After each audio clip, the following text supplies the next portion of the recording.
Bismillahirrahmanirrahim. Assalamualaikum warahmatullahi wabarakatuh. Ketemu lagi dengan Bu Ajijah. Kali ini di pelajaran yang berbeda, yaitu pelajaran prakarya.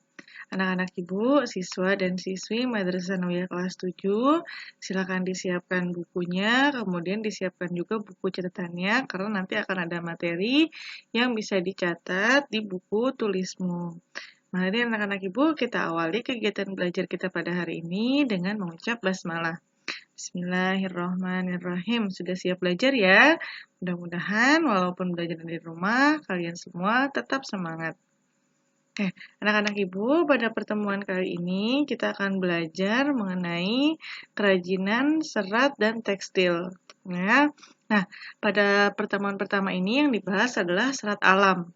Apa itu serat alam? Serat itu apa sih? Serat adalah suatu material yang perbandingan antara panjang dan lebarnya sangat besar.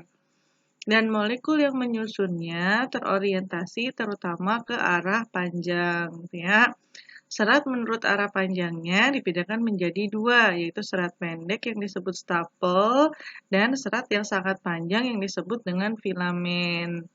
Filamen biasa disebut juga dengan benang. Jadi sebenarnya nih ya, dengan kata lain, serat itu adalah benang, seperti benang bentuknya. Hanya bahan pembuat serat itu beda-beda. Ada yang berasal dari alam, ada juga yang berasal dari kayu dan lainnya. Nanti akan dibahas satu persatu.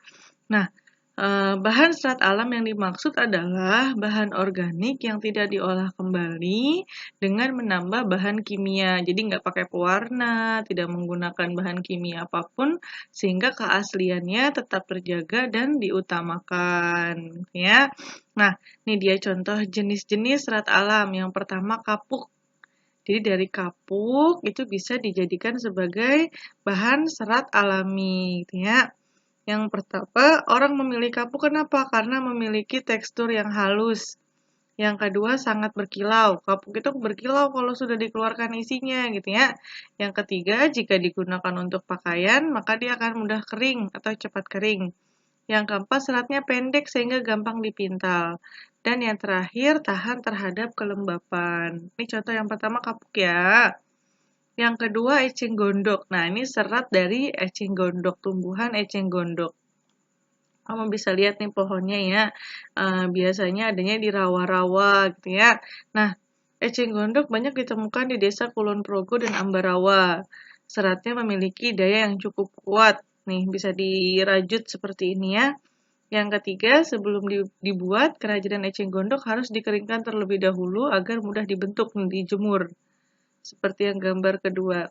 Nah, bisnis kerajinan dari eceng gondok ini juga diminati karena apa? Untungnya besar gitu ya. Biasanya wisatawan yang datang ke daerah ini, ke daerah Ambarawa, sering membawa pulang atau membeli kerajinan dari eceng gondok sebagai bahan oleh-oleh. Bahkan bisa juga digunakan sebagai kebutuhan sehari-hari, ya.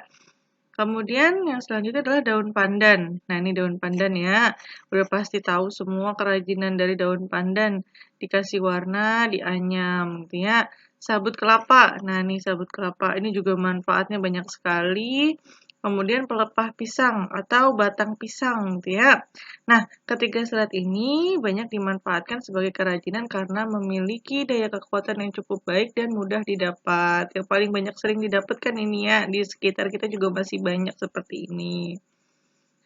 Kemudian yang selanjutnya adalah kapas. Nah, pohon kapuk dengan pohon kapas itu hampir sama, tapi buahnya beda. Kalau pohon kapas, dia buahnya seperti ini nih. Ya, jadi langsung keluar memang bentuknya seperti kapas.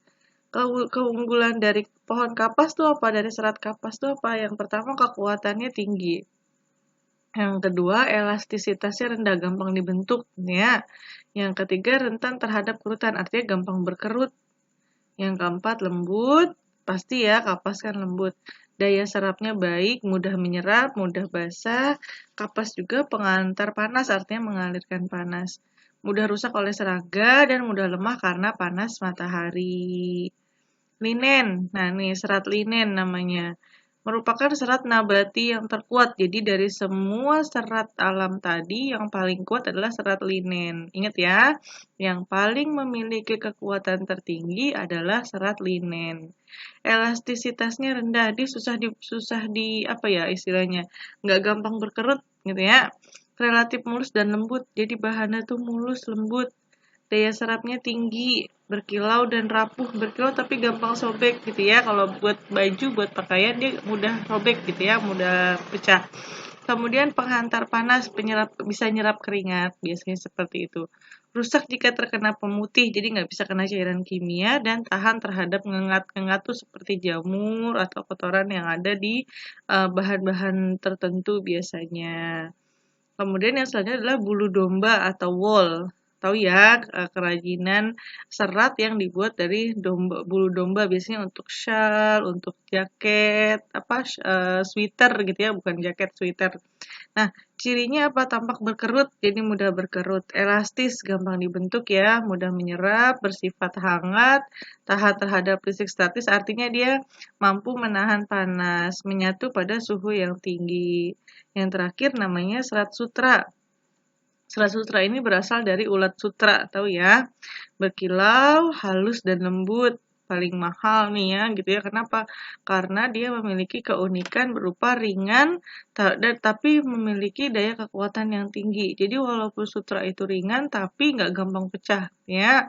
Nggak gampang sobek istilahnya kalau pakaian. Kurang elastis, dapat melemah ketika panas, dan disukai oleh serangga, karena dia berasal dari serangga. Kemudian ini latihan soal yang harus dikerjakan seperti biasa.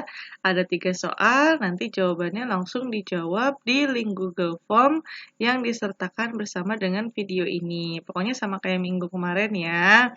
Tetap semangat anak-anak ibu, jaga kesehatan. Seperti biasa, jika ada materi yang belum jelas, bisa japri ke ibu, nanti akan dijelaskan lebih detailnya. Terima kasih yang sudah menonton. Jangan lupa klik like dan subscribe supaya MTS Nurul Falah tetap tambah maju dan dikenal oleh seluruh dunia. Terima kasih. Assalamualaikum warahmatullahi wabarakatuh.